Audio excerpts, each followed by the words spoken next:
Hello friends, welcome to Shiny Samayal. இன்றைக்கி நம்ம ஒரு டிஃப்ரெண்ட்டான டேஸ்டான இலையடை ரெசிபி தான் பார்க்க போகிறோம். இதில் நான் இன்றைக்கி பலாப்பழ பூரணம் தான் செய்து காமிக்க போகிறேன். நார்மலாக நம்ம பயறு பூரணம் அல்லது தேங்காய் பூரணம் தான் யூஸ் பண்ணுவோம். ஆனால் இந்த பலாப்பழத்தில் பூரணம் பண்ணும்போது நல்ல மணமும் கிடைக்கும், நல்ல டேஸ்ட்டும் கிடைக்கும். இப்போது இந்த பலாப்பழ சீசனில் நம்ம இதை ஈஸியாகவும் செய்ய முடியும். இந்த சூப்பரான ரெசிபியை இப்போ எப்படி பண்ணுறதுன்னு பார்க்கலாம். நம்ம சேனலை இதுவரைக்கும் சப்ஸ்கிரைப் பண்ணி சப்போர்ட் பண்ண எல்லாருக்கும் நன்றி. இதுவரைக்கும் சப்ஸ்கிரைப் பண்ணாதவங்க மறக்காமல் சப்ஸ்கிரைப் பண்ணிக்கோங்க. அப்படியே பக்கத்தில் இருக்க பெல் பட்டனையும் கிளிக் பண்ணிக்கோங்க. அப்போ தான் நான் அடுத்தடுத்து போடுற வீடியோஸ் உங்களுக்கு நோட்டிஃபிகேஷனாக கிடைக்கும். இந்த இலையடைக்கான மேல் மாவு பண்ணுறதுக்காக நான் இன்றைக்கி 1 கப் பச்சரிசி எடுத்திருக்கேன். இது சுமார் 150 கிராம் இருக்கும். இதை நல்லா கழுவி 1 மணி நேரம் ஊற வச்சு எடுத்துக்கோங்க. இப்போது இது நல்லா ஊறி வந்திருக்கு. அடுத்து இதை அரைச்சி எடுத்துக்கலாம். நான் இன்றைக்கி உரலில் தான் இதை அரைச்சி எடுத்துக்க போகிறேன். ஃபஸ்ட்டு இதை உரலில் சேர்த்து கொஞ்சம் தண்ணி சேர்த்து நல்லா அரைச்சி எடுத்துக்க போகிறேன். இல்லாதவங்க மிக்ஸி ஜாரில் கொஞ்சம் தண்ணி சேர்த்து கொஞ்சம் நல்லா அரைச்சி எடுத்துக்கோங்க. நம்ம இலையடை கொழுக்கட்டையெல்லாம் பண்ணும்போது அரிசி மாவை தான் யூஸ் பண்ணுவோம். ஆனால் இந்த மாதிரி அரைச்சி யூஸ் பண்ணும்போது அந்த மேல் மாவு வந்து ரொம்ப திக்காகாமல் நல்ல சாஃப்டாக தின்னாக இருக்கும். இது ரொம்ப டேஸ்ட்டாகவும் இருக்கும். நீங்களும் இந்த மாதிரி ட்ரை பண்ணி பாருங்கள். மாவு இந்த மாதிரி பதத்தில் நம்ம அரைச்சி எடுத்துக்கணும், அப்போ கரெக்டாக இருக்கும். இப்போ இந்த மாவை நம்ம எடுத்து வச்சுக்கலாம். அதே மாதிரி நம்ம அதில் கொஞ்சம் தண்ணி சேர்த்து அதையும் கழுவி எடுத்து வச்சுக்கலாம். இந்த தண்ணியும் நமக்கு அப்புறமா தேவைப்படும். மாவு கொஞ்சம் திக்காக இருந்தால் நம்ம சேர்த்துக்கலாம். அடுத்து பலாப்பழ பூரணம் பண்ணுறதுக்காக நான் இன்றைக்கி ஒரு முழு பலாப்பழத்தில் இந்த மாதிரி கொஞ்சமாக கட் பண்ணி எடுத்திருக்கேன். இப்போது இதில் இருந்து இந்த பலாப்பழ சுளைகளை நம்ம தனியாக பிரித்து எடுத்துக்கணும். பிரித்து எடுத்ததுக்கப்புறமா அதில் இருக்க பலாக்கொட்டையை நம்ம ரிமூவ் பண்ணிடணும். இந்த பலாக்கொட்டையை நீங்கள் வேஸ்ட் பண்ணாமல் இதில் கூட்டெல்லாம் பண்ணிக்கலாம். நான் ஏற்கனவே பலாக்கொட்டை கூட்டு எப்படி பண்ணுறதுன்னு போட்டிருக்கேன், தேவைப்படுறவங்க பார்த்துக்கோங்க. இதே மாதிரி இதில் இருக்க பலாச்சுளைகளையெல்லாம் நம்ம தனித்தனியாக பிரித்து எடுத்து அதில் இருக்க பலாக்கொட்டைகளையும் ரிமூவ் பண்ணி எடுத்துடணும். இதே மாதிரி ஒரு 20 முதல் 30 சுளைகள் நீங்கள் தனியாக எடுத்து வச்சுக்கோங்க.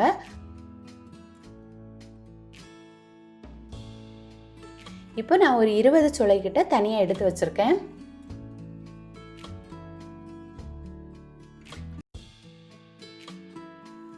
இப்போ இதை சின்ன சின்னதாக கட் பண்ணி எடுத்து வச்சுக்கணும். அப்போ தான் நம்ம பூரணத்துக்குள்ளே ஈஸியாக வைக்க முடியும். எவ்வளவு சின்னதாக கட் பண்ண முடியுமோ அந்த அளவுக்கு சின்னதாக கட் பண்ணி வச்சுக்கோங்க.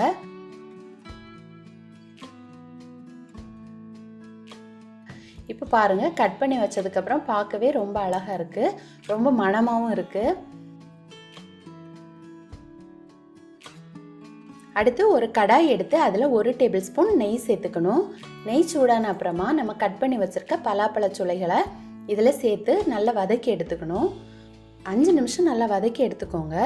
அப்போது அந்த பலாப்பழ சுளையிலெல்லாம் அந்த நெய்யெல்லாம் நல்லா பிடிச்சி நல்ல மணமாக இருக்கும்.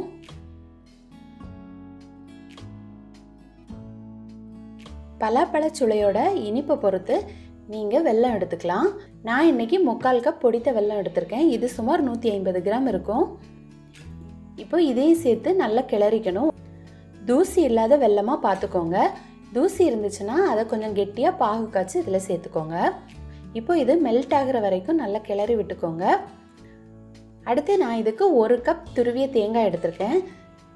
தேங்காய் உங்களுக்கு அதிகம் வேணும்னா நீங்கள் அதிகம் சேர்த்துக்கலாம், கம்மியாக வேணும்னா கம்மியாக கூட சேர்த்துக்கலாம். இது உங்களோட விருப்பம்தான். இப்போ இந்த தேங்காய் வெல்லம்லாம் நல்லா சேரணும், அந்த அளவுக்கு நம்ம நல்லா கிளறி விடணும். கிளறி விட்டதுக்கப்புறமா இதில் வெல்லம் வந்து கொஞ்சம் தண்ணி மாதிரி இருக்கும். அதை நம்ம கம்மி பண்ணுறதுக்காக நான் இன்றைக்கி 1/4 கப் அவல் சேர்த்துருக்கேன். இந்த அவலுமே அந்த வெல்லம் கூட சேர்ந்து ரொம்ப டேஸ்ட்டாக இருக்கும்.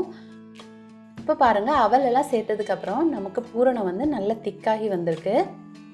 கடைசியாக இதில் 6 முதல் 8 ஏலக்காயை லைட்டாக பொடி பண்ணி சேர்த்துக்கோங்க. இப்போது எல்லாம் சேர்த்து கிளறி எடுத்தால் நமக்கு பலாப்பழ பூரணம் ரெடி ஆகிடும். அடுத்து நம்ம அரைச்சி எடுத்து வச்சுருக்க மாவில் கொஞ்சம் உப்பு சேர்த்துக்கணும். உப்பு சேர்த்து அதை நல்லா மிக்ஸ் பண்ணி எடுத்துக்கோங்க. இது நல்ல திக்காக இருந்துச்சுன்னா நீங்கள் கொஞ்சம் தண்ணி சேர்த்து அதை நல்லா கிளறி வச்சுக்கோங்க. இந்த மாதிரி பதத்தில் நீங்கள் கரைச்சி வச்சுக்கோங்க. அடுத்து இந்த மாதிரி சின்ன சின்ன துண்டுகளாக கட் பண்ண வாழை இலை எடுத்து வச்சுக்கோங்க. வாழை இலையை நீங்கள் யூஸ் பண்ணுற முன்னாடி தீயில லைட்டாக காமிச்சு எடுத்துக்கோங்க. அப்போது அந்த வாழை இலையை நம்ம மடக்கும் போதெல்லாம் அது கிராக் ஆகாமல் இருக்கும். நம்ம ஃப்ரெஷ்ஷாக யூஸ் பண்ணும்போது அது கிழிஞ்சு போக சான்ஸ் இருக்குது. அதனால் நீங்கள் லைட்டாக தீயில காமிச்சு எடுத்தால் அது நல்ல ஃப்ளெக்சிபிளாக இருக்கும். இப்போ நம்ம கொஞ்சம் மாவு சேர்த்து அதை நம்ம கைகளால் லைட்டாக ஸ்ப்ரெட் பண்ணி விடணும். ரொம்ப நீங்கள் ப்ரெஸ் பண்ணாலும் இது ஒட்டி ஒட்டி பிடிக்கும். அதனால் நீங்கள் கொஞ்சம் நேரம் அப்படியே விட்டால் கூட அது அப்படியே ஸ்ப்ரெட் ஆகிடும். இப்போ கொஞ்சம் ஸ்ப்ரெட் பண்ண அப்புறமா நம்ம செய்து வச்சுருக்க பூரணத்தை இதில் சேர்க்கணும். பூரணம் சேர்த்த அப்புறமா நான் இதில் காட்டியிருக்க மாதிரி இலையை ஃபோல்டு பண்ணி வச்சுக்கோங்க. நம்ம நார்மலாக ஃபோல்டு பண்ணி வச்சா அந்த மாவெல்லாம் வெளியில் வந்துடும்.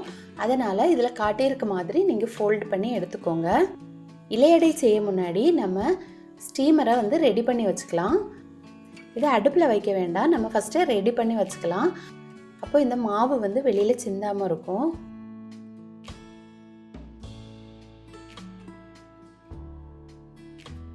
இப்போ நம்ம ஃபோல்டு பண்ணி வச்சுருக்க இலையடையெல்லாம் எடுத்து இந்த இட்லி பாத்திரத்தில் வச்சுக்கணும். இதே மாதிரி மீதி இருக்க மாவு எல்லாமே நம்ம ரெடி பண்ணி எடுத்துக்கணும். நான் இதில் 2 விதமாக ஃபோல்டு பண்ணி காட்டியிருக்கேன். உங்களுக்கு எது வசதியாக இருக்கோ அதை நீங்கள் பண்ணிக்கோங்க. மாவு வெளியில் சிந்தாத மாதிரி நீங்கள் ஃபோல்டு பண்ணி வச்சுக்கோங்க. அதே மாதிரி வாழை இலை எடுத்து அதை லைட்டாக தீயில காட்டி எடுத்துக்கோங்க. அப்போது இந்த மாதிரி ஃப்ளெக்சிபிளாக நமக்கு மடிக்க முடியும். இப்போது எல்லாமே ரெடி பண்ணியாச்சு. அடுத்து நம்ம அடுப்பில் வச்சு இதை 20 முதல் 30 மினிட் குக் பண்ணி எடுத்துக்கோங்க. 20 மினிட்டுக்கு அப்புறமா நீங்கள் எடுத்து செக் பண்ணிக்கோங்க. வேகலைன்னா 10 மினிட்ஸ் கூட வேக வச்சு எடுத்துக்கோங்க.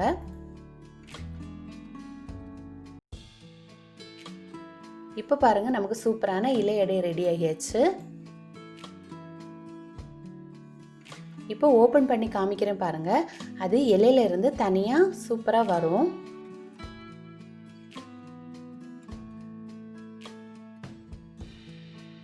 இப்போ நமக்கு தேவைக்கு ஏற்ற மாதிரி நம்ம எடுத்து சர்வ் பண்ணிக்கலாம். இது ரொம்ப டேஸ்ட்டாக இருக்கும். இதை செய்யும்போதே நம்ம வீடெல்லாம் மணமாக இருக்கும்.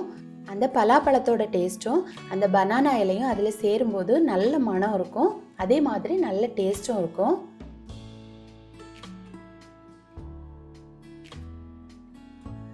இப்போது இதை பிரித்து காட்டுற பாருங்கள். அந்த பூரணம்லாம் எவ்வளோ சூப்பராக இருக்குது. சாப்பிட்றதுக்கும் ரொம்ப டேஸ்ட்டாக இருக்கும்.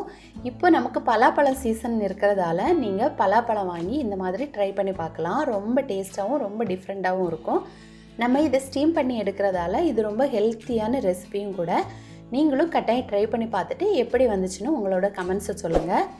இந்த வீடியோ உங்களுக்கு பிடிச்சிருந்தனா ஷைனி சமையலை மறக்காமல் சப்ஸ்கிரைப் பண்ணிக்கோங்க. தேங்க்யூ.